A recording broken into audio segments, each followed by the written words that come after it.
This is Thaddeushq, where we talk about things that people don't want to talk about. So I wanted to ask you, can you be Catholic and be Mason?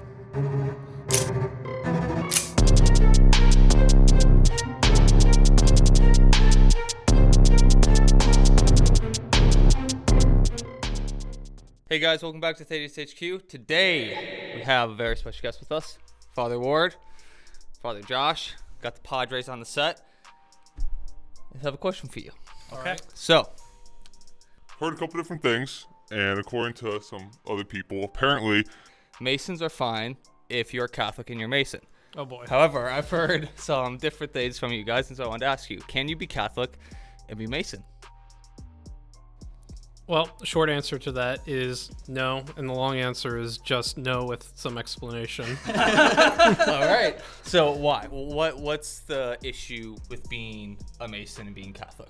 I mean, well, first let's talk about, there's a lot of perceptions about Masons. I think that, it's like, it's just like another one of those, like guys fraternities, right? We have this image of, maybe like middle-aged guys, running a barbecue and raising money for something. Exactly. Yeah, and that's the same image that the Freemasons are going to give you if you like go up to a Freemason and be like, what do you guys do? They're going to say, we're a fraternal and charitable organization is basically what they're going to say. And a lot of them run basically like that, and they get very defensive when you talk about some of like the origin stories of how this secret organization came about, because that's what they are. They're a secret occult organization, although they'll try to back off that one as well. And really an organization that got its start basically trying to undo some of the things that the church has been trying to do in terms of its social doctrine and really its world outlook, right? And I think this is really one of the big things that, you got popes like Pope Leo the 13th, for example, really coming out hard against the Masons because, for just a number of centuries, from like the 18th and 19th century, even into the 20th century as well, you have Freemasons in Europe and the Americas basically trying to establish a different order than the one that had been established by Catholicism and Christendom.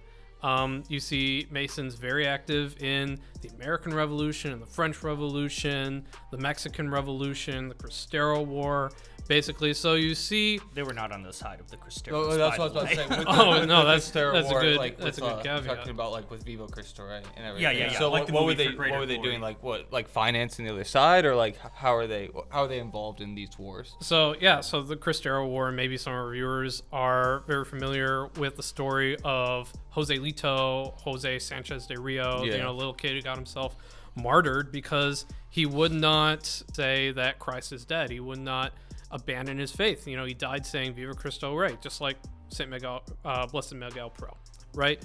And the Cristero War was basically a conflict that happened after the Mexican Revolution, right? So you have a very secular state in Mexico at the beginning of the 20th century, and President Patriarcho Calles, who was very much against the church and was a Freemason himself, right? Basically wanting to take away Catholic education. He basically wanted to get rid of priests and the authority of the church all throughout Mexico. And this led to a lot of backlash, understandably, from many faithful Catholics in Mexico, and led to great persecution by the government of the church. And Calles was decorated. He received medals from Masonic organizations from Europe, basically for his work and persecuting the church in Mexico. Yeah. And this comes only a few decades after a Masonic attempt to blow up the tilma of Our Lady of Guadalupe in Mexico City. And that's just one instance where you see Freemasonry in the early 20th century really coming out hard against the church. if you look at what the Masons believe, is basically very much centered on empiricism, very much centered on a humanism, where it's just like human reason can basically accomplish everything, right? We don't need divine revelation. Wanting to establish a worldwide fraternity based on basically the accomplishment of human reason. And Freemasonry... So almost like man is like their own god, pretty much. Like there's no such thing as like God time. It's just like man is the head of everything. We can get everywhere with reason. Is that what they're saying? Or I mean, very, very close to that. I mean, Freemasonry, says that you can and should have a god, but they're not willing to say that, this god is the real god or that god is the real god. It's kind of like the if we've heard that, that image of like, oh, all religions are all just like different paths leading up the same mountain. so like a right? type of relativism. Oh, very much. Exactly. Relativism. Yeah, Yeah. exactly. But the problem with that, and so like, they wouldn't say, oh no, we're not atheistic. Like you don't, it's like you can believe in God, you can have a religion, but the problem is when you make all religions like equal like that, right? They're all just paths leading up the same mountain. Well, one, it doesn't make sense because like, well, what's actually true? Jesus can't actually be the Son of God and also just a prophet and not God. Like he can't be both at the same time, right? So that doesn't make sense. But then also part of the problem though is that the effect of that is religion just kind of gets relegated to the side, and man himself, what I want, what I decide, what's my truth, man gets put at the center. And so the practical effect is that man is the thing that gets worshipped, because our actual worship, it doesn't really matter what you do, just do what you want to do, or what makes you comfortable or happy or whatever. But there's no objective truth. So man becomes the determiner, right? It's not, I need to conform myself to God and what he's revealed to us. It's that, So it's like your that doesn't religion's matter. secondary to them almost. Right, where you kind of become the mini god of your own little religion. Yeah, you say you believe in God, but the problem is that you can follow anything that you want to, or what you determine is right or wrong, or what you determine is true or false, or what you determine is God or not God, right? So in effect, you don't take the title, but you kind of become God in this world, right?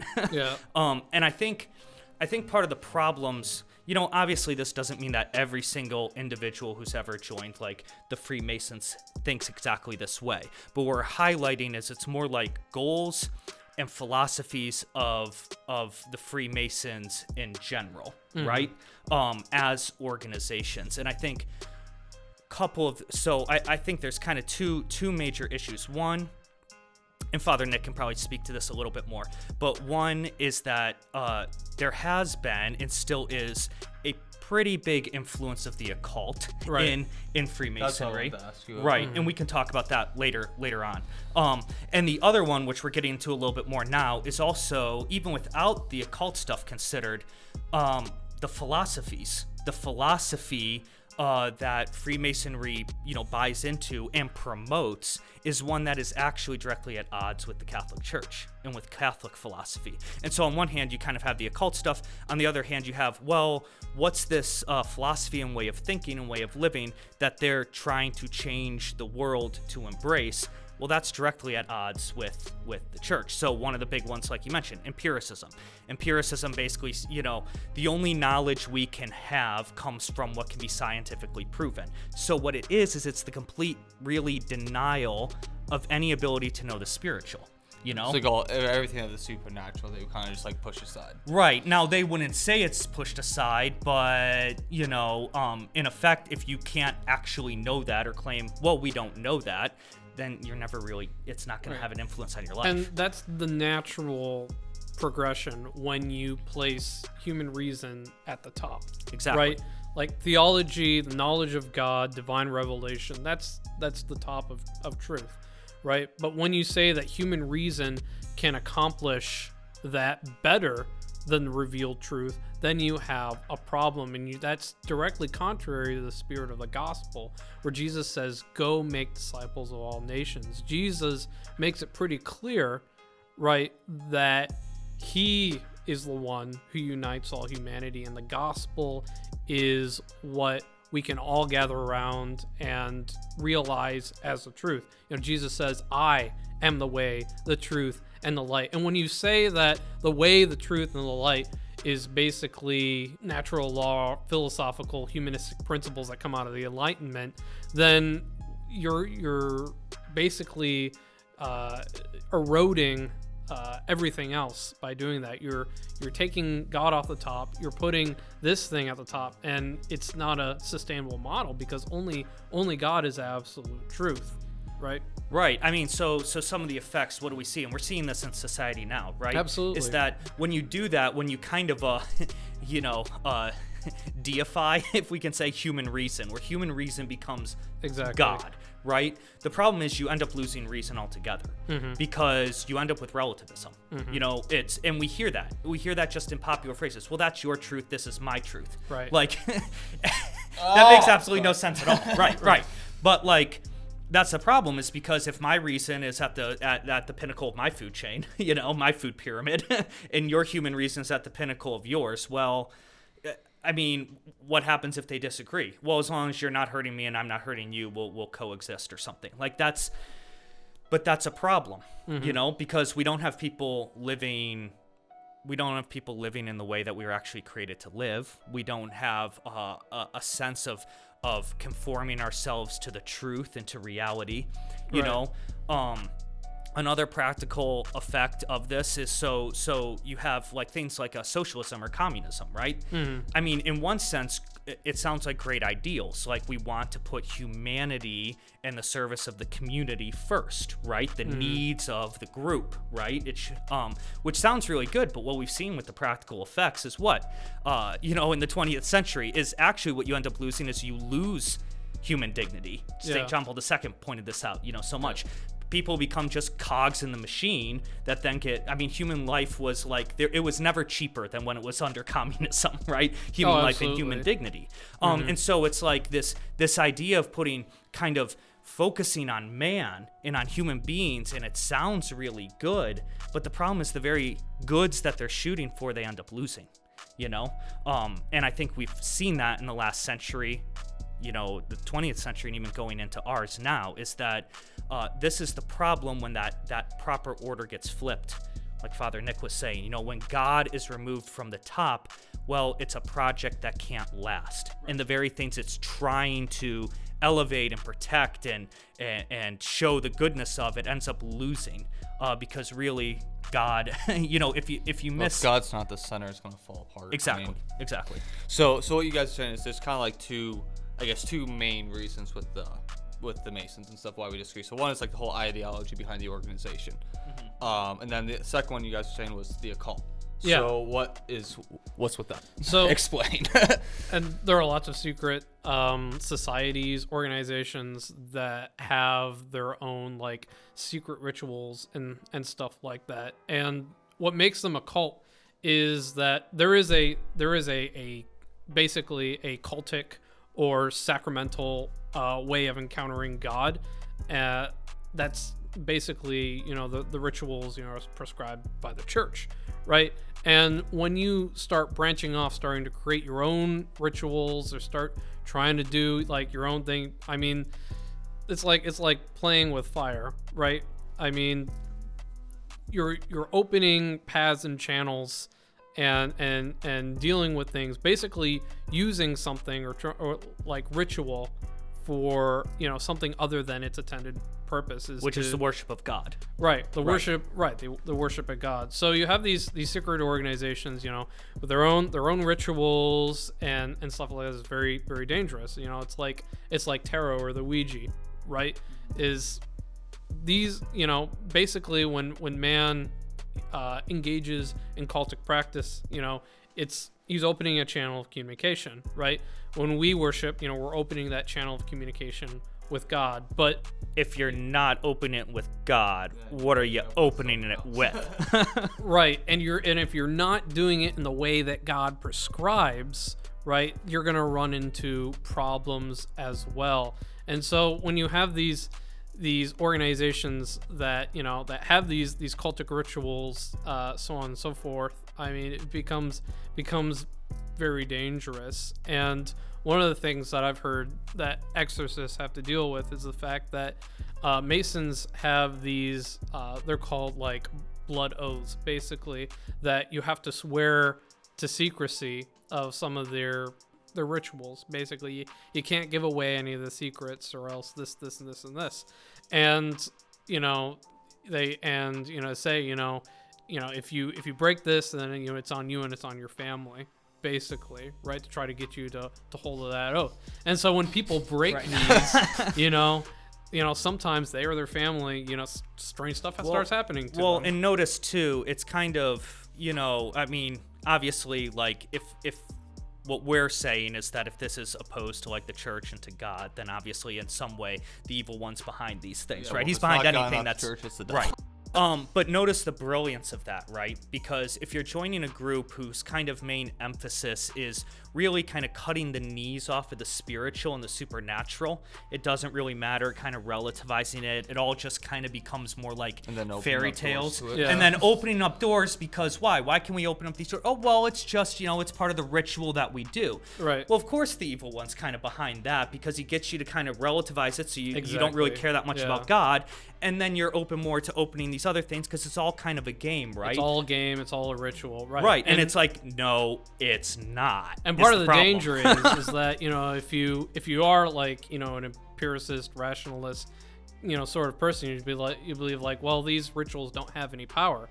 But like you were saying, I mean, that's also a ploy of the evil one to get you to like minimize in your mind the effect that ritual has. Is basically, especially for baptized people, right? We have authority, and when we use that authority in a bad way, I mean, bad things happen. Right. It's kind of not to be all cliche, but it's kind of that stereotypical quote, or the cliche quote from Spider-Man, but I think it like really has a lot of effect. Power. Yes, great responsibility. That's right, but that's totally true in a spiritual sense for our baptism, even more so for us with holy orders. With it's confirmation on top of it. With confirmation on top of it, it's that when you have this greater power to do more good and be conformed more to Christ and bring him into the world, and then when you use that that authority to do something bad, it's even worse. The corruption of the best is the worst, right? Is another way of saying I mean, that's why priests are such huge targets now, because if one priest does something wrong, it like blows up into like 1,000 other people did the same thing, because priests are held in such a higher standard compared to the normal person. Yeah, but I mean, there's a part of that that's kind of fair in a sense, because I think no matter how secular and crazy we get, it seems like deep down everyone kind of knows that there's something different about a priest, and there should be. Yes, there is. Right. Yes. Well, you can actually see how this you said it like the devil, he likes to corrupt the best, or like he goes he attacks priests, he attacks kingdoms, right? You're kind of actually seeing this in England right now. I don't know if you knew this, but the past 3 kings of England have actually been Grand Masters of the Lodge of England. Yeah, so basically every English king past George III. George III himself wasn't a Mason, but basically almost every English king past George III has been heavily involved in Freemasonry. Yeah, I think another important point, just from a Catholic point too, though, is that I don't know, I didn't do any research, I'm not sure if Pope Francis has ever commented on Freemasonry, but I know the 7 popes before him have all written condemning it, saying that Catholics cannot join the Freemasons, which is an important point. Because part of the problem that I've run into as a priest, and I'm sure you've run into as a priest, is Catholics or non-Catholics who I know, or I'm friends with, who I know are in the Freemasons, telling me that Catholics, that changed. Catholics can join the Freemasons. And you've probably heard that. I've heard it a lot, yeah. Right.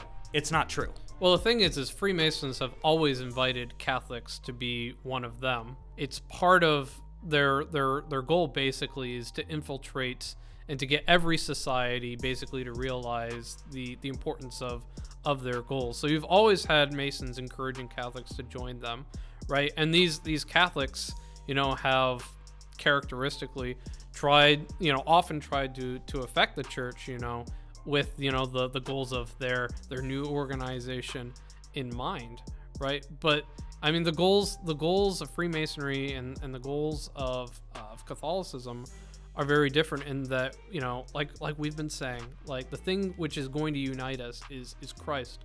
Ultimately, it's not going to be the triumph of human, reason and intelligence. Yeah, like we can create our own, utopia without God. That somehow if humanity just gets smart enough and kind enough, that without God we can like create this perfect human utopia.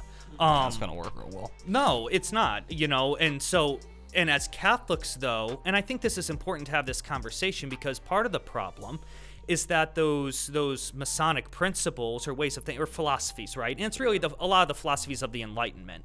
A lot of those philosophies, there's a lot of Catholics who actually think those are like our ideals, know? Sure. And they're not. Like, no, it doesn't. It does matter what religion you follow. Like, Catholicism is true. Jesus is the Son of God who came in the flesh. Right. Objectively, this isn't just my personal truth or my preference. This is true for everybody, right? And I mean, we have to realize a lot of people also take for granted that there needs to be an absolute separation of church and state. Like the church has to be relegated to like some corner where it has a limit, and the state is able to do whatever it wants free That's a very from the strong church. team. I mean, that's just what everyone thinks growing up. It's Most extremely people- dangerous because the goal of the church is to change the world, to evangelize, to bring principles of truth and human dignity as revealed by God, to the world. I mean, this is the goal of the church. And it can't be relegated to just, well, it's my own private practice that each individual can do on their own, but it has no place in the public square. And that's part of the problem, is that in this radical separation of church and state, what you end up doing is you end up relegating the church, and I don't just mean the Catholic Church, because it actually ends up happening with all the other religions as well. What they all do is they get relegated to the private sphere, right? And the public sphere becomes, actually, they would never call it this, but it becomes a new religion. Yeah. Because it becomes the religion of worshiping humanity instead of God. Which is exactly what we're seeing. Oh, absolutely. Right? Once you begin to start seeing, now they wouldn't use these terms, but if you begin to start seeing kind of more of these like Masonic principles, philosophies as kind of like a rival religion, it's not just the free, the freedom to say anything you want or do anything you want, because what we're seeing the effects are, no, it's not the freedom to say anything you want and do anything you want, because if what I want to say is that Jesus is actually God and the Catholic Church is true and everyone, would be better off if they joined, that's not acceptable, you know? Yeah. So the only thing that becomes acceptable is the new state religion of, humanism or basically secular humanism. Yeah. Man, and the interesting thing is you can't separate really religion from culture, right? Even the word culture contains that word worship or cultus within it, right? So what man does, is inevitably caught up with what he gives his heart to, what he worships, his higher ideals, and what he gives his life to. Man is not, going to lose that instinct, right? So what he's going to do is he is either going to worship God, as we know him, or he's going to find something else to worship. And the crazy thing too is that, so we're placing God from like the worship, worship hierarchy, the pyramid, the thing you worship, the thing that you give your life to, your heart to, like you said, that thing that you hold the most valuable or having the most value, which is God, or should be God. And the crazy thing is that if we replace that with man or humanity, right, is that it doesn't just stop there, and it inevitably always actually leads to Satanism.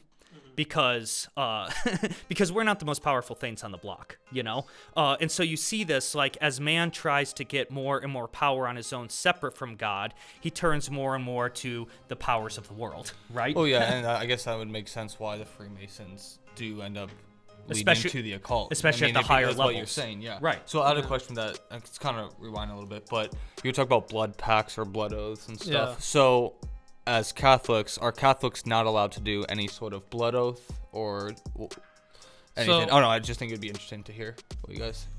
I mean, you don't want to bind yourself or other people, in that kind of way, just like you don't want to open a door. So I mean, you have to understand that when you do something like this, when you're saying basically, well, if I break this promise, let it, like it says in the Gospel of St. John, let Jesus' blood be on me and on our children and stuff like that. I mean, that has effects, right? There's a reason why we don't make oaths and don't swear lightly, because our words and our actions have effects on people, right? Right, and the idea that like taking a curse upon yourself or upon your family, right? Or upon your family. I know in like our modern society we can kind of like that's not actually true. Well, if you talk to exorcists, they are. Like, those do have a huge effect, and you can see families get absolutely destroyed. And I'm not saying this is always the case, but you can see families get absolutely destroyed, and come to find out, it's like, someone was very heavily involved in Freemasonry and took a number of these oaths or curses or different things. The good news is that with an exorcist, with a priest, with the power of Christ, he can break any of those. He can break any of those, and people can find tremendous freedom being freed from these things. But that's not a reason to like do it in the first place, obviously. The point you're making is that this stuff isn't a game. Like It's a not a Ouija game, board isn't yeah. a game. Right. Tarot cards aren't a game. Blood oaths isn't like, this is just fun. It's like all this stuff has real, serious. And no spiritual matter how consequences. lightly you take it, and probably especially if you take it lightly, you're only just opening yourself up more to to the enemy, right? There are channels that exist. There are portals, if you will, that open ourselves up to the other side, the spiritual realm, and we have to take it seriously. Yeah, right? I mean, the good news is that God is more powerful than all of those things. God is the master of the spiritual realm. He's the master of everything. And Christ in the name of Jesus can break any bond or any curse or anything like that. It's not like God and the devil are on level playing fields and they're duking it out. Yeah, they're not arm wrestling. Yeah, they're not arm Yeah. wrestling. Like, I mean, in all honesty, Satan's he's a flea. He's nothing compared to God. Sure. But that doesn't mean that these things aren't, Right. real. And it recognizes that we have freedom. Right. We do have freedom to choose between God, correct worship, or the many alternatives that exist out there. And God recognizes that freedom, and so does the devil, right? So if we're going to choose, we have to choose correctly, right? If we're going to choose to worship, we need to worship correctly, and we need to recognize that God and His church has established right worship, and this is what we need to choose, right? So I guess to put everything together, so then obviously, if you're Catholic, no, you cannot be a Freemason. No. Not even close. Like, nope, not at all. One, because the ideology is literally directly against Catholic ideology. Mm-hmm. I'm not sure about Pope Francis, but some popes before him all condemned it. Pope Which Leo is basically condemned it in the past, every- other popes have condemned it in the past. Every pope since Freemasonry came into existence publicly said Catholics cannot join. No, it did not change. Right, this whole idea that that's changed, that's different. No, in fact, quite the contrary. Right. Quite the contrary. And then the other point is, another reason is because, like we just said, it opens you up, or could open you up to a bunch of occult stuff. Correct. Yeah, and I don't think that's as prevalent on the lower levels of Freemasonry, but definitely the higher up, it gets more and more like that. So Yeah. And I mean, if you look at the whole history of the organization as well, and the struggle that we as a church have had with this organization, you got to ask yourself, well, why would I even want to be a Mason? These guys, have historically, persecuted, the church very visibly, in Latin America, for instance, very visibly, like France in the French Revolution, right? So. Yeah, well, I think though for a lot of them, at least some of the ones I know and stuff, it's not even like they don't really know about the ideology. It's more just a place to drink coffee with your friends, and it's kind of like what you do, right? Which is kind of what we were saying in the beginning. Like, it presents itself as just this fraternal organization, but it's like, if you join something, you should look at the ideology and what the organization stands for. It's not just a place you're having coffee. It's like you're in a place that's literally, directly at war with the Catholic Church, with the truth. And so if you're in an organization that's literally attacking truth, it's not the best place to be. I mean, that's just even if that coffee's darn good, it's not the best place to be. It's the nature of evil in the world, and always has been. It's always presented itself as something harmless, as a piece of fruit. Point. Right? Yeah. Of course, Satan isn't going to like tempt you like in his big horned red, spiky self. Right. Full red legs. He has much subtler and more effective ways and means of coercion, and appealing to our pride, especially in our own intelligence and our own intellectual prowess, as a great way that he can get you. And basically you have a society which is basically bought into that, is basically the thing which will unite humanity, and the whole basic goal of human societies is to rally around these principles, which basically state that human reason and what can be accomplished by our mastery of the sciences, so forth. This is basically like the peak, right? And whatever you want to believe is secondary truth to that. Ends up in a bad place. Yeah. Father Ward, what's a good outro? Well, there is a prayer in the church's arsenal which Pope St. Leo XIII has given us for combating Freemasonry, and it recognizes especially the role of the angels, right? When we worship, the angels are there worshiping with us, and the angels are always refocusing our attention on God, the revelation of God's truth in Jesus Christ, especially when it comes, to defeating the devil. That's what the angels do.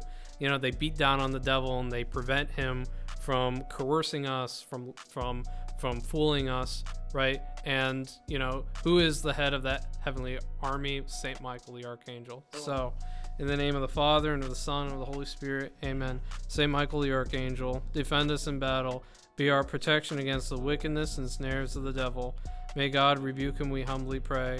And do thou, O Prince of the heavenly host, by the power of God, cast into hell Satan and all evil spirits who prowl about the world seeking the ruin of souls. Amen. In the name of the Father, and of the Son, and of the Holy Spirit. Amen. I have one more question. Sure. Everything wrong with The Hobbit in 10 seconds. You mean the Hobbit films? Hobbit films. Garbage.